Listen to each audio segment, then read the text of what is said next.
Fait qu'est-ce que tu remarques en premier? Une horloge, une maison avec une personne.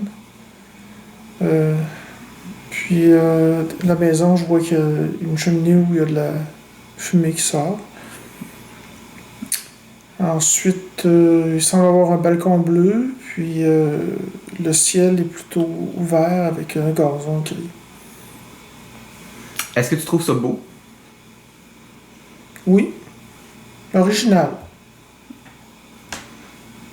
Est-ce que tu ressens quelque chose en la regardant? Non. Ce que j'aime d'emblée dans cette toile-là, c'est les couleurs vives qui ressortent. Donc le bleu, le jaune, le vert, c'est vraiment frappant à l'œil. Ce qui est bien aussi, c'est l'idée du mélange entre le mouvement puis quelqu'un qui reste fixe. Donc on a l'horloge qui est comme déformée.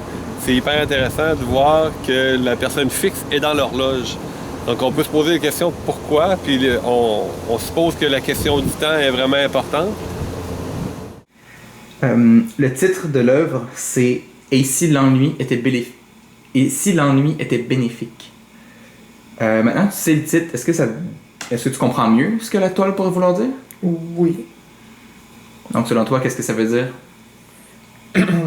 Selon moi, ce que ça veut dire, c'est l'ennui peut permettre la réflexion, puis c'est bénéfique. Par contre, la toile, on voit une personne qui est seule, elle pourrait s'ennuyer, mais par contre, ça semble calme.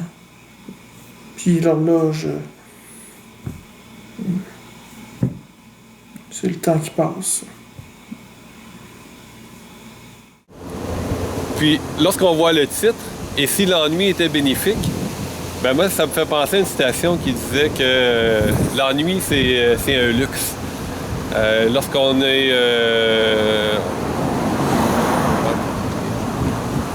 a une vie bien remplie, on n'a presque pas le temps de s'ennuyer.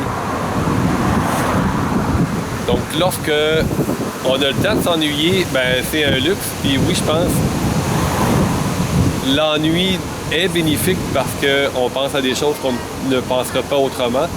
Puis ce que j'aime si je décompose un petit peu la toile, ce que j'aime, c'est l'idée du mouvement de l'horloge. Donc le temps qui n'est plus fixe, on peut l'interpréter de cette façon-là. Si on regarde dans le haut, on voit le contour de l'horloge, puis par la cheminée, ben, les lignes nous amènent vers ailleurs, vers l'infini. Donc c'est comme si le temps n'importait plus. Je crois que les couleurs choisies sont... c'est pas le fruit du hasard, là. On veut vraiment mettre l'accent sur le personnage. Donc la jeune fille qui est assise en jaune, c'est la première chose qu'on en voit.